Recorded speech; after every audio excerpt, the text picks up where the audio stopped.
Magandang umaga po sa inyong lahat. Magandang umaga din po, Padre. Ngayon po ay araw ng Sabado at araw na itinilaga para sa mahal na Birheng Maria.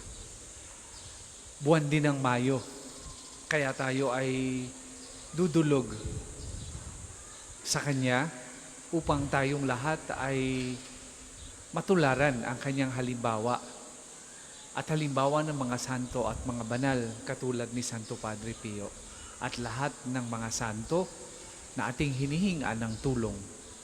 Ilalapit natin ang lahat ng mga may sakit, ang lahat ng mga nawawala ng pag-asa, ang lahat ng may mental problems, ang lahat ng mga nag-aalala sa kanilang kinabukasan. Lahat ng inyong kahilingan idudulog natin sa Panginoon sa pamamagitan ng mahal na Birhen at ni Santo Padre Pio. Ganon din nating ipinagdadasal ang lahat ng mga may kaarawan ngayong araw na ito at lahat ng mga may anniversaries. Kasama na nating ipinagdadasal ang mga may sakit na nasa kanilang mga tahanan at yung mga sumusubaybay sa atin sa magitan ng ating FB Live, lalo na po yung mga overseas Filipino workers. Simulan natin ang pagdiriwang sa ngalan ng Ama at ng Anak at ng Espiritu Santo. Amen. Sumainyo ang Panginoon. At sumaiyo rin. Mga kapatid, atin pong pagsisihan ang ating mga nagawang kasalanan. Humingi tayo ng awa at patawad sa Diyos sa maraming beses na tayo ay nahulog sa pagkakasala. Inaamin ko Sa makapangyarihang Diyos at sa inyong mga kapatid, na lubha akong nagkasala sa isip, sa salita at sa gawa at sa aking pagkukulang. Kaya isinasamo ko sa mahal na Birheng Maria, sa lahat ng mga anghel at mga banal, at sa inyong mga kapatid, na ako'y panalangin sa Panginoong ating Diyos. kaawaan tayo ng makapangyarihang Diyos, patawarin tayo sa ating mga kasalanan at patnubayan tayo sa buhay na walang hanggan. Amen.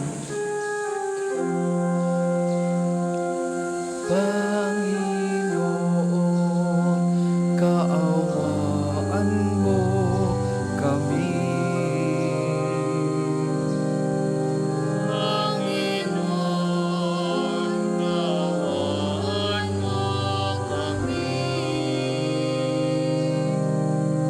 Kristo, kaawaan mo kami.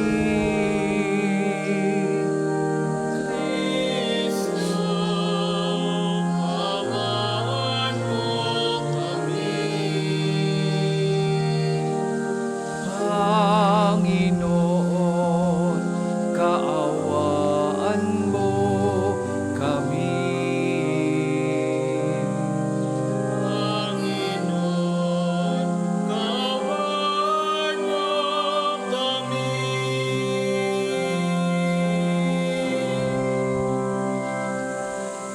Manalangin tayo. Ama naming makapangyarihan, ipagkaloob mo sa amin ng lakas upang alalayan kaming mga mahihina. Ngayong ginugunita ang mahal na Birheng Ina ng Diyos, kaming idinadalangin niya ay makabangon nawa sa pagkalugmok sa kasalanan. Iniluluhog namin to sa magitan ni Jesucristo kasama ng Espiritu Santo, magpasawalang hanggan. Amen.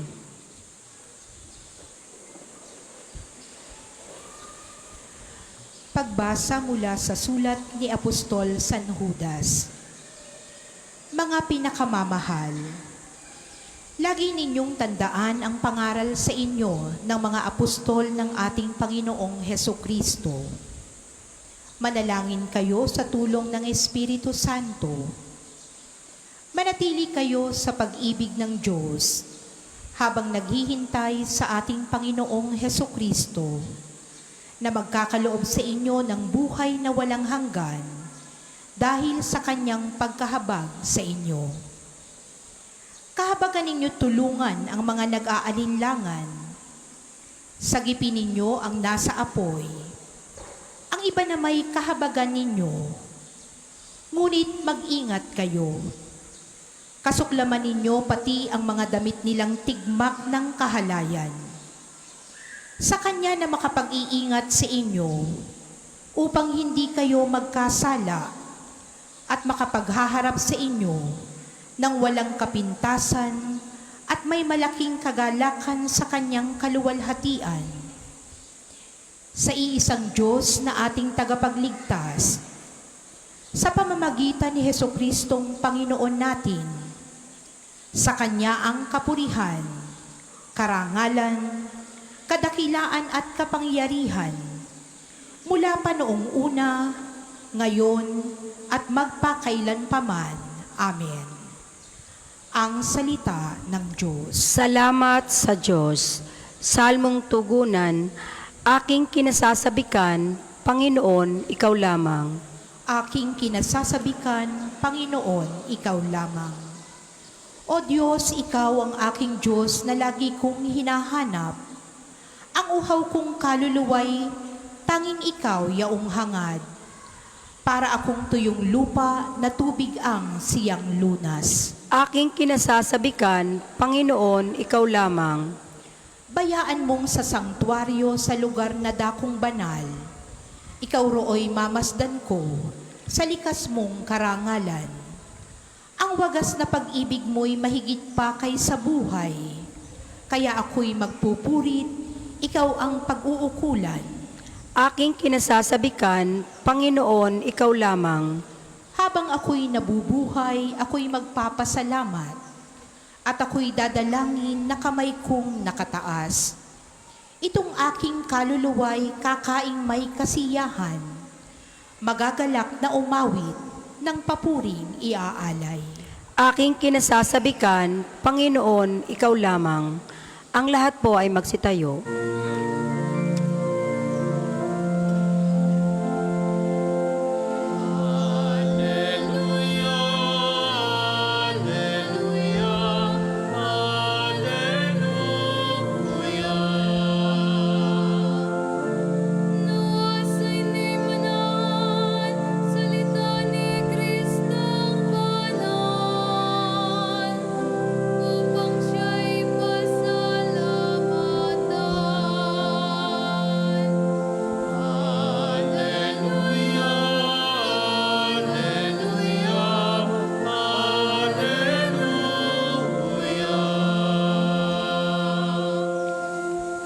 Sumainyo ang Panginoon. At sumaiyo rin.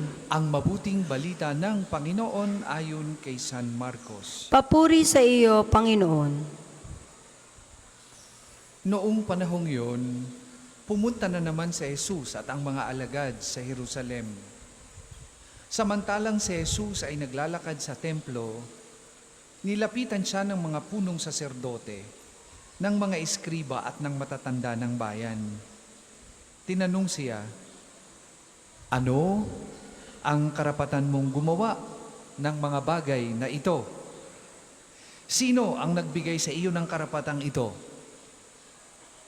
At sumagot si Jesus, tatanungin ko rin kayo.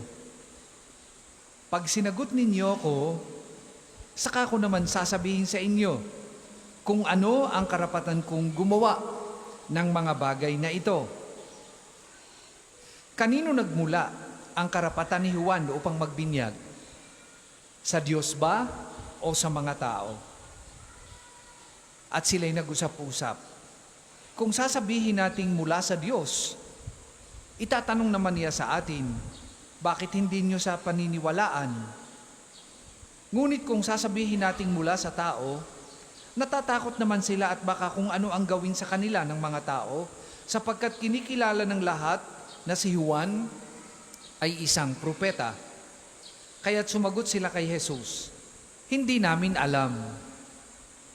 Sinabi ni Jesus sa kanila, hindi ko rin sasabihin sa inyo kung ano ang karapatan kong gumawa ng mga ginawa ko.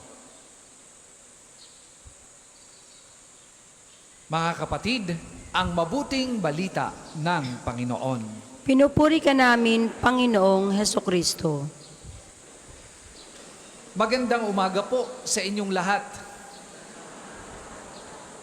At welcome po sa pambansang dambana ni Santo Padre Pio. Ngayong araw na ito, kahit mainit, ang dami natin. Ngayong araw na ito, ang daming lumalapit sa pambansang dambana. Ang iba sa inyo marahil ay dumayo pa mula sa napakalayong lugar. May mga bitbit na pasanin at mabibigat na problema sa buhay.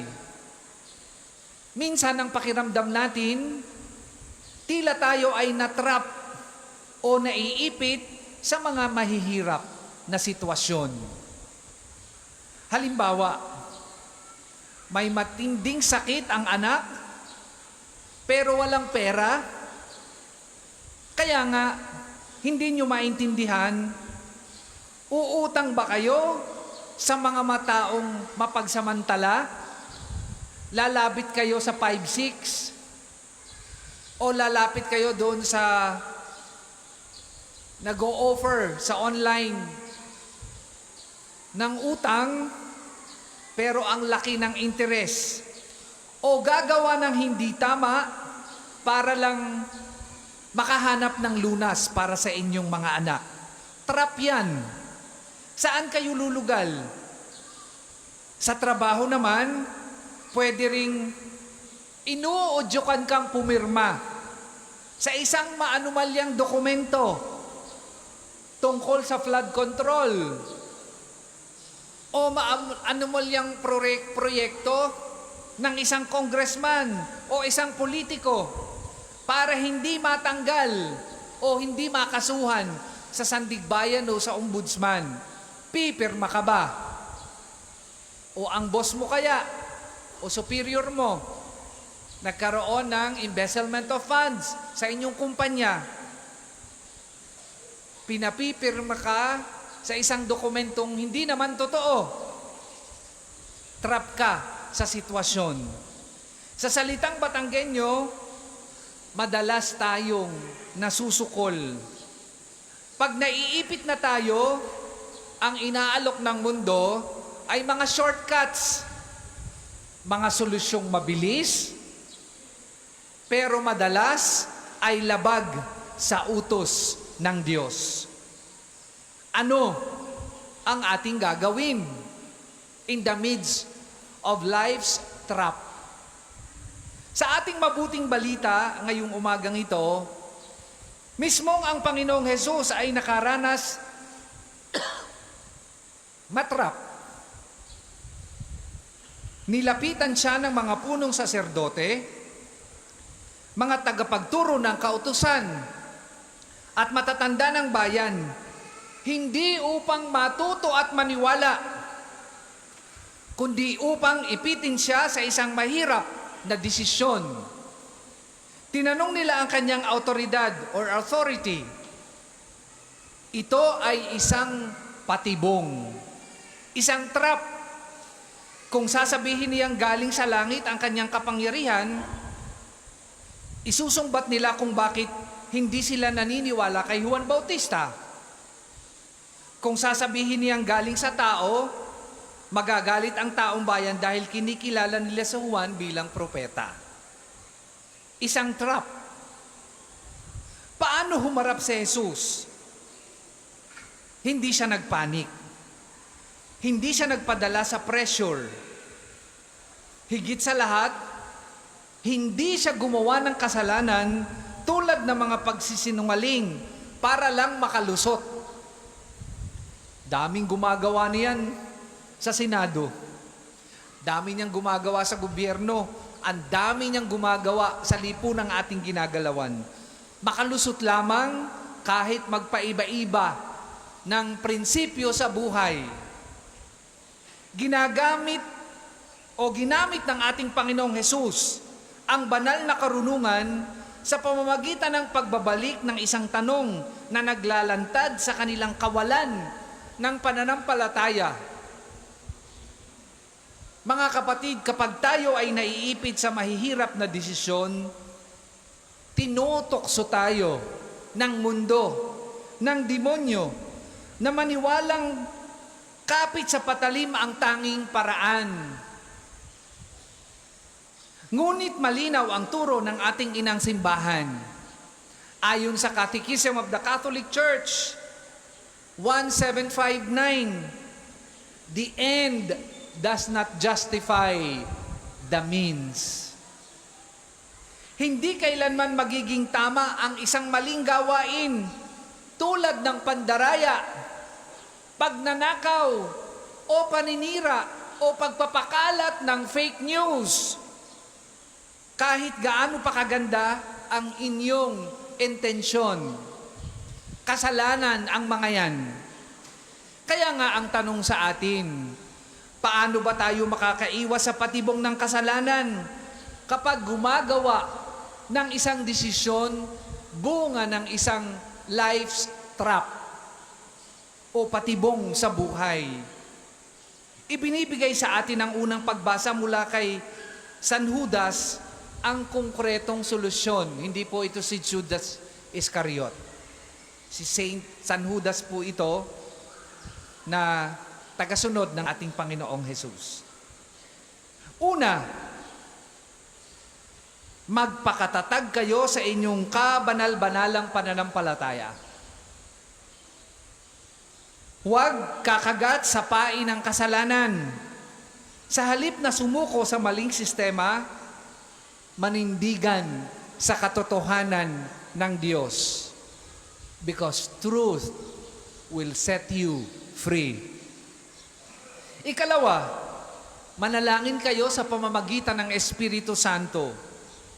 Tulad ni Jesus, bago magdesisyon, humingi ng karunungan o wisdom. Ang Espiritu Santo ang magbibigay sa atin ng liwanag upang makita ang tamang landas na hindi nakakasakit sa kapwa at hindi lumalabag sa utos ng Diyos. Ikatlo,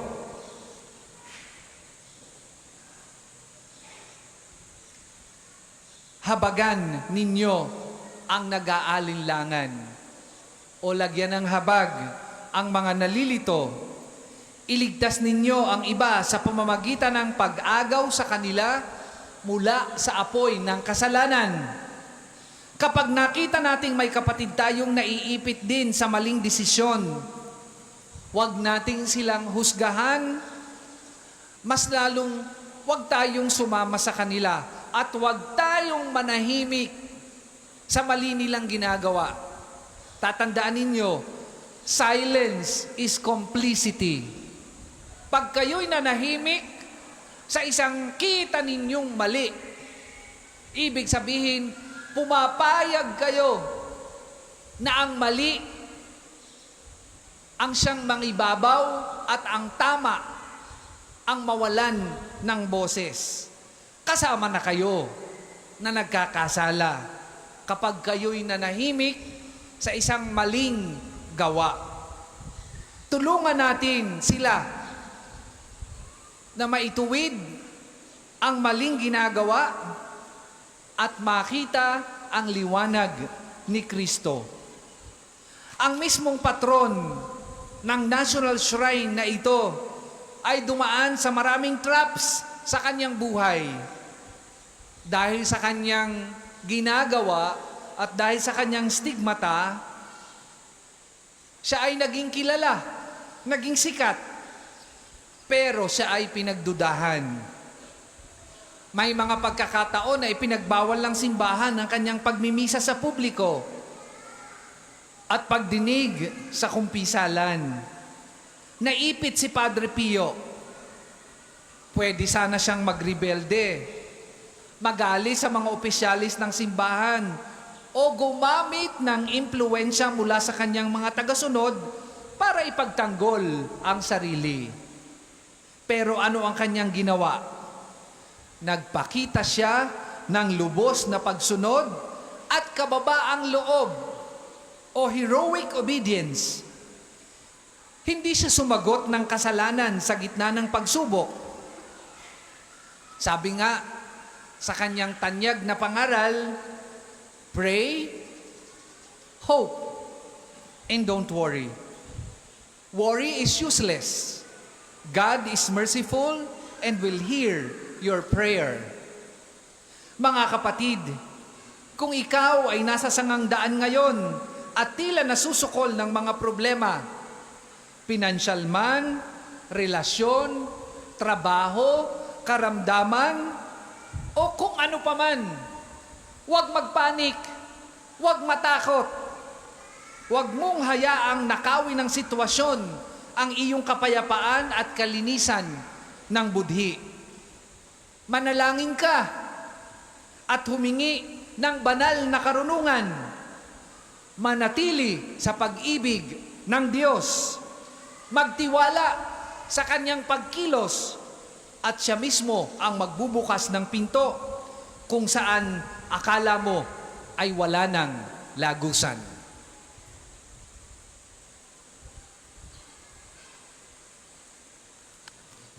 Para po sa mga maghahandog ng sobre, pakihulog na lamang po sa buslo.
Ang lahat po ay magsitayo.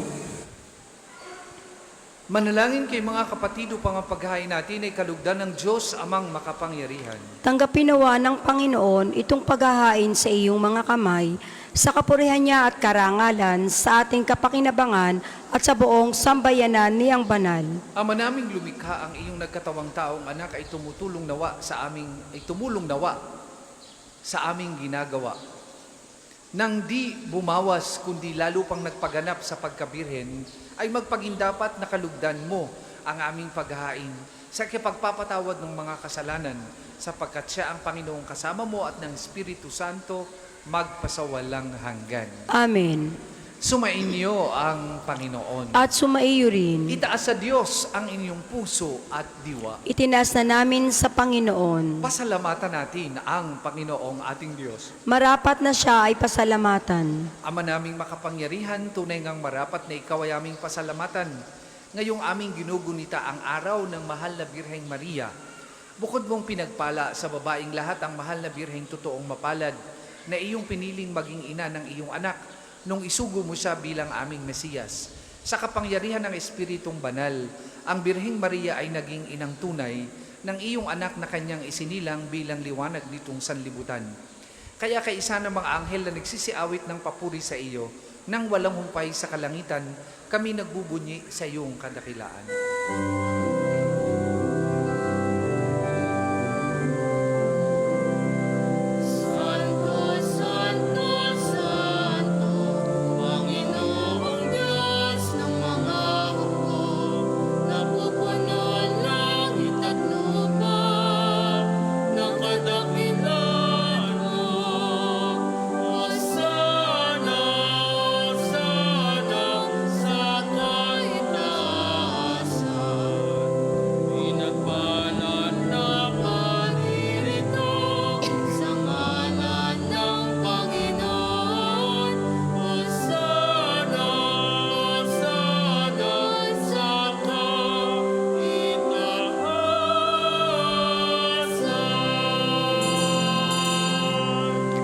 hindi po kayang lumuhod, ay manatili pong nakatayo ng may paggalang. Ama naming banal, ikaw ang bukal ng tanang kabanalan, kaya't sa magitan ng iyong Espiritu, gawin mong banal ang mga kaloob na ito upang para sa amin maging katawan at dugo ng aming Panginoong Hesukristo. Bago niya pinagtiis ang kusang loob na maging handog, hinawakan niyang tinapay, pinasalamatan kanya, pinaghati-hati niya yon, iniabot sa kanyang mga alagad at sinabi, "Tanggapin ninyong lahat ito at kanin. Ito ang aking katawan na ihahandog para sa inyo."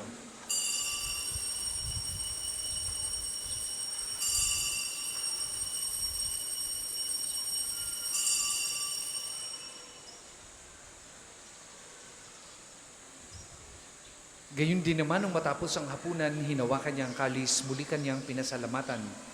Iniabot niya ang kalis sa kanyang mga alagad at sinabi, "Tanggapin ninyong lahat ito at inumin.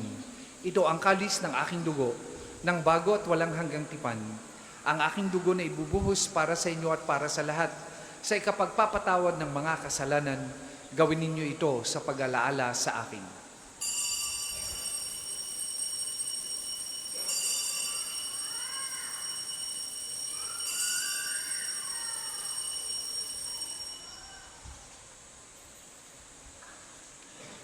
Ipagbunyi natin ang misteryo ng pananampalataya. Si Kristo'y namatay, si Kristo'y nabuhay, si Kristo'y babalik sa wakas ng panahon. Ama, ginagawa namin ngayon ang pagkamatay at muling pagkabuhay ng iyong anak. Kaya't inaaalay ang pag-alaala sa pagkamatay at muling pagkabuhay ng iyong anak. Kaya't iniaalay namin sa iyong tinapay na nagbibigay buhay at ang kalis na nagkakaloob ng kaligtasan. Kami nagpapasalamat dahil kami iyong minarapat na tumayo sa harap mo para maglingkod sa iyo. Sinasamo namin kami magsasalo-salo sa katawan at dugo ni Kristo ay mabuklod sa pagkakaisa sa pamamagitan ng Espiritu Santo. Amalingapin mo yung simbahang laganap sa buong daigdig. Puspusin mo kami sa pag-ibig. Kaisa ni Leon na aming Papa at ni Gilbert na aming Obispo at ng Tanang Kaparian. Alalahanin mo rin ang mga kapatid naming nahimlay nang may pag-asang sila'y muling mabubuhay, gayon din ang lahat ng mga pumanaw. Kaawaan mo sila at patuloyin sa iyong kaliwanagan. Kaawaan mo at pagindapating kaming lahat na makasalo sa iyong buhay na walang wakas. Kaisa ng mahal na Birheng Maria na ina ng Diyos, ni San Jose na kanyang kalinis-linisang esposo. Kaisa ng mga apostol at ng lahat ng mga banal na namuhay dito sa daigdig ng kalugod-lugod sa iyo. May ipagdiwang naman namin ang pagpupuri sa ikararangal mo sa magitan ng iyong anak na aming Panginoong Hesukristo. Sa pamamagitan ni Kristo kasama na at sa Kanya, ang lahat ng parangal at papuri ay sa iyo. Diyos amang makapangyarihan, kasama ng Espiritu Santo, magpasawalang hanggan.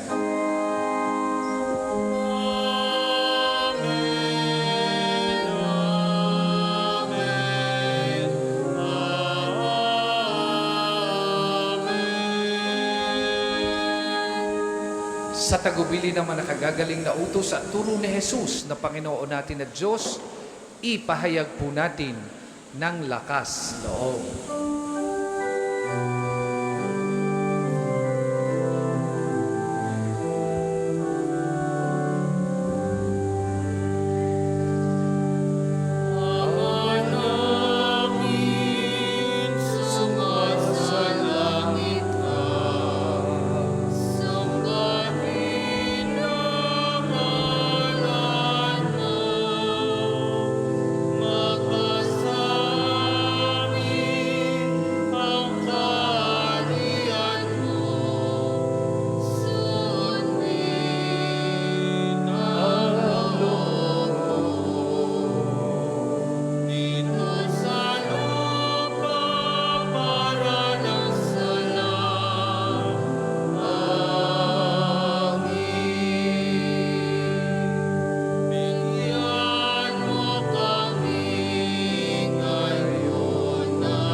namin kami adya sa lahat ng masama, pagkalooban ng kapayapaan araw-araw, iligtas sa kasalanan at ilayo sa lahat ng kapahamakan. Samantalang aming pinalanabigan ang dakilang araw ng pagpapahayag ng tagapagligtas naming si Heso Kristo. Sapagkat iyong kaharian at ang kapangyarihan at ang kapurihan magpakailanman. Amen. Panginoong Jesucristo, sinabi mo sa mga apostol, kapayapaan ang iniiwan ko sa inyo, ang aking kapayapaan ang ibinibigay ko sa inyo. Tunghayan mo ang aming pananampalataya at huwag ang aming mga pagkakasala. Pagkalooban mo kami ng kapayapaan at pagkakaisa ayon sa iyong kalooban, kasama ng Espiritu Santo, magpasawalang hanggan. Amen. Ang kapayapaan ng Panginoon ay lagi pong sumainyong lahat. At sumaiyo rin. Magbigayan po kayo at maghangad ng kapayapaan sa isa't isa.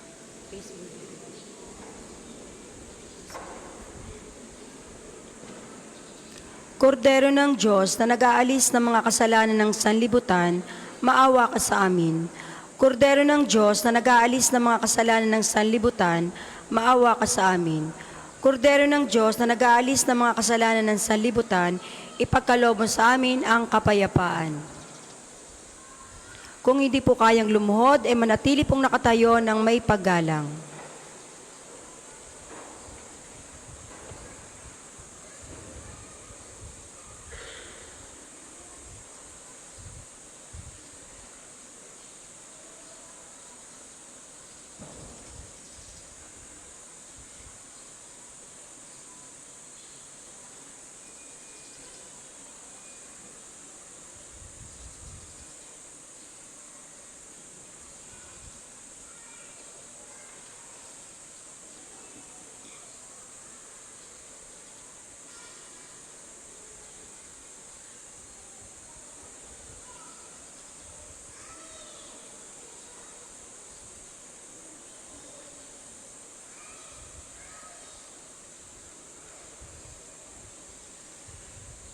Mga kapatid, ito ang kordero ng Diyos. Ito ang nag-aalis ng mga kasalanan ng sanlibutan. Mapalad ang mga inaanyayahan sa kanyang banal na piging. Panginoon, hindi ako karapat-dapat na magpatuloy sa iyo, ngunit sa isang salita mo lamang ay gagaling na ako.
Ang lahat po ay magsitayo.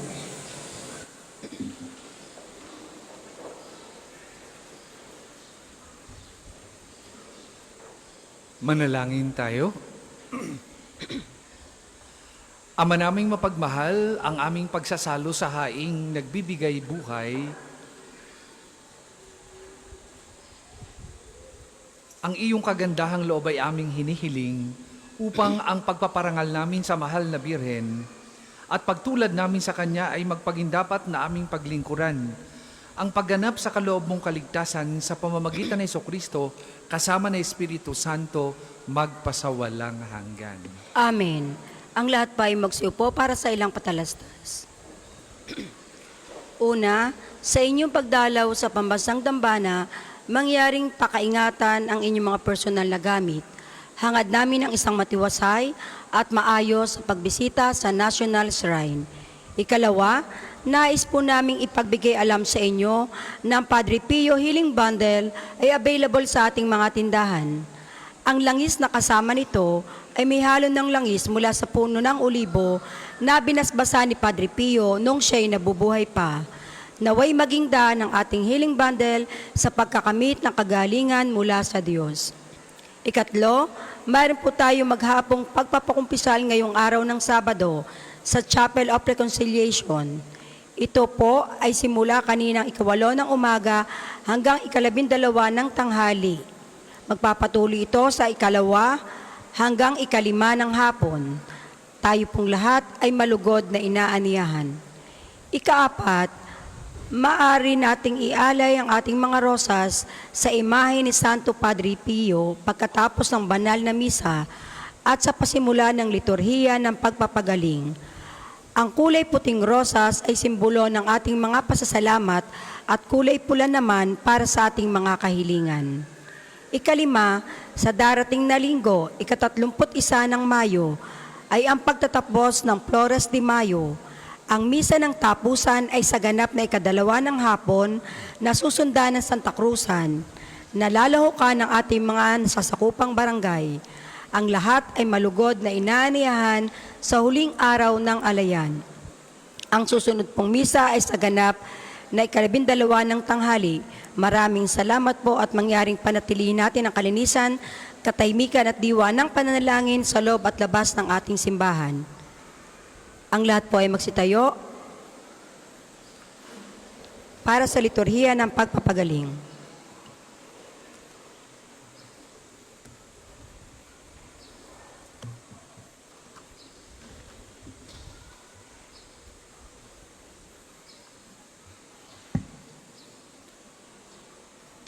Pagkatapos po ng banal na misa, ating isusunod ang panalangin tuwing araw ng Sabado para sa mga may sakit. Sumainyo ang Panginoon At sumaiyo rin. at pagpalain kayo ng makapangyarihang Diyos, Ama, Anak at Espiritu Santo. Amen. Tapos na po ang ating pagdiriwang, humayo kayong mapayapa. Salamat sa Diyos.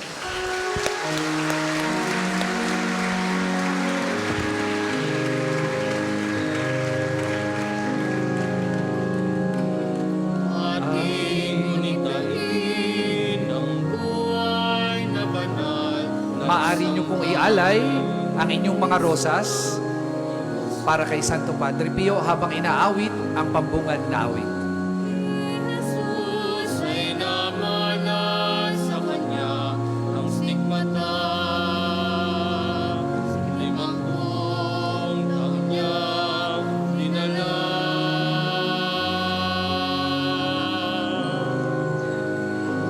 Di alintana ang sakit at paghihirap. Yun pong may mga hawak na rosas, pwede nyo ialay ang inyong mga rosas kay Santo Padre Pio habang inaawit ang pambungad na awit. Salat pagmimisa, pagkat sa kanya ang pag-ibig ng Diyos ay nadama. O Padre Pio ng Pietrelcina, salamat sa mabuting halimbawa.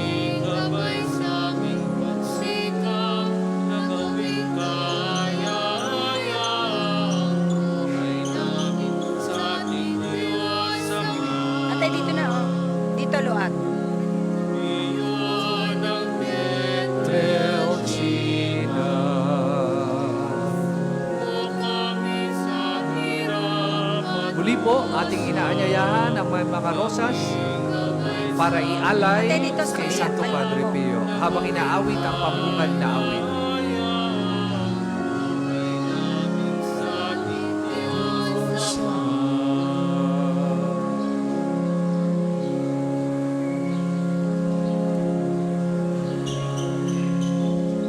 Ating unitahin ang buhay na banal ng sangparing kay Kristo, lubos na nagmahal. Tanda ni Jesus ay namalas sa kanya ang stigmata. 50 taon niyang dinala.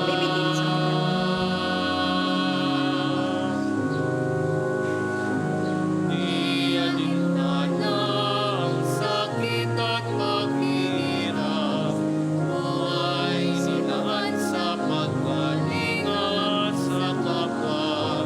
Siya'y nakilala sa kumpisal at pagmimisa, pagkat sa kanya ang pag-ibig ng Diyos ay nadama.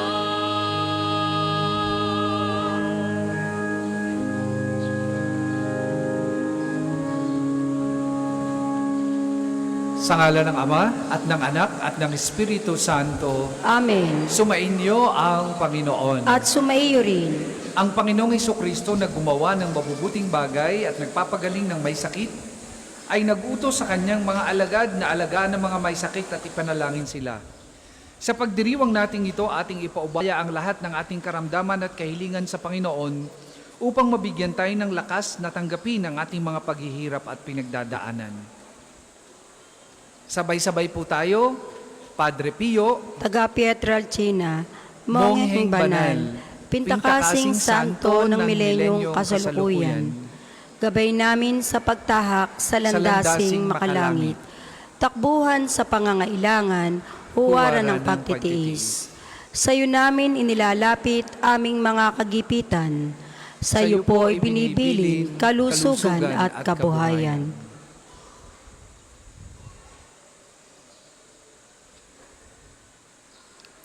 Di man karapat-dapat kami po ay pagbigyan, bendisyonan at basbasan, maging ganap sa buhay.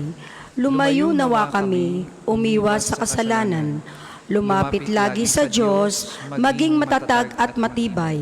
Sa mabuting balita ng pagliligtas, turuan mo kami nawa, sa tuwi na ay makinig, magnilay at sumampalataya. Amin pong pakiusap itong mga kahilingan, puso ay nagsisisi, nagtitikang taimtiman. Di na muling magkasala, sunod lagi sa Diyos Amang, kaysa ng Espiritu, at ni Jesus na tagapamagitan. Amen. panalangin ng pagbabasbas para sa mga may sakit. Makapangyarihang Diyos na walang hanggan, Ikaw ang aming Panginoon at butihing Ama. Sa iyong pagpapala, ipagkaloob mo ang lakas sa aming kahinaan. Tunghayon mo po ng may kagandahang loob kaming mga lingkod mong may sakit. Pagalingin mo po kami sa aming mga karamdaman at ibalik sa kalusugan upang mabatid namin ang iyong kabutihan at kami magpasalamat sa iyong banal na pangalan. Hinihiling namin to sa pagitan ni Kristong aming Panginoon. Amen.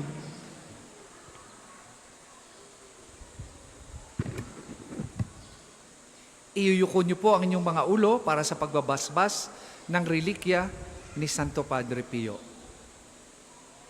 Sa pamamagitan ni Santo Padre Pio, pagalingin nawa kayo ng Diyos sa inyong mga karamdaman sa katawan, pag-iisip at kaluluwa, sa ngalan ng Ama at ng Anak at ng Espiritu Santo. Amen. Amen. Atin po ngayong isasagawa ang pagbabasbas ng mga gamit sa pananalangin. O Diyos, Ikaw ang bukal ng lahat ng pagpapala at biyaya. Ibuhos mo ngayong bendisyon sa mga gamit na ito sa pananalangin, mga rosaryo, imahin, dasalan, mga bulaklak na rosas at iba pa, na nagpapalaala ng iyong kabutihan, kabanal at pagmamahal sa amin, upang ang lahat na dumulog at magdasal gamit ang mga ito ay magtamo ng iyong awa at biyaya. Lobin mong tularan li ang kabanalan at aral ng Panginoon at ng mga santo, magpasawalang hanggan. Amen. Ama namin, sumasalangit ka, sambahin ang ngalan mo, mapasa amin ang kaharian mo, sundin ang loob mo dito sa lupa para nang nasa langit. Bigyan mo kami ngayon ng aming kakanin sa araw-araw at patawarin mo kami sa aming mga sala para na ang pagpapatawad namin sa nagkakasala sa amin. At huwag mo kaming ipahintulot sa tukso at iadya mo kami sa lahat ng masama. Amen. Aba, Ginoong Maria, napupuno ka ng grasya. Ang Panginoong Diyos ay sumasa iyo. Bukod kang pinagpala sa babaeng lahat, at pinagpala naman ng iyong anak na si Jesus.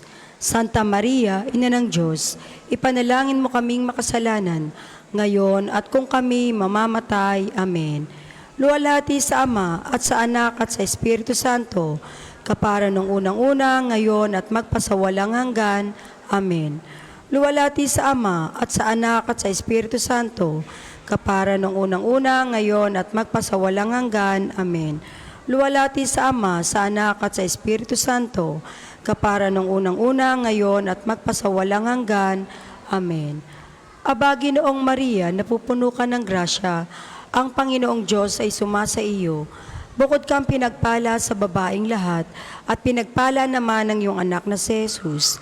Santa Maria, Ina ng Diyos, ipanalangin mo kaming makasalanan, ngayon at kung kami mamamatay. Amen.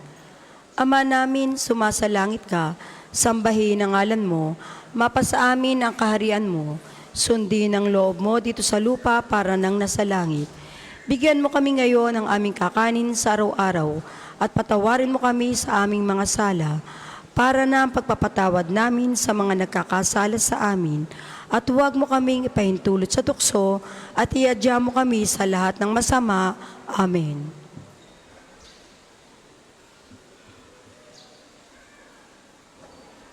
Sumainyo ang Panginoon. At sumaiyo rin. At pagpalain kayo ng makapangyarihang Diyos, Ama, Anak at Espiritu Santo. Amen. Tapos na po ang ating pagdiriwang, humayo kayong mapayapa. Salamat sa Diyos.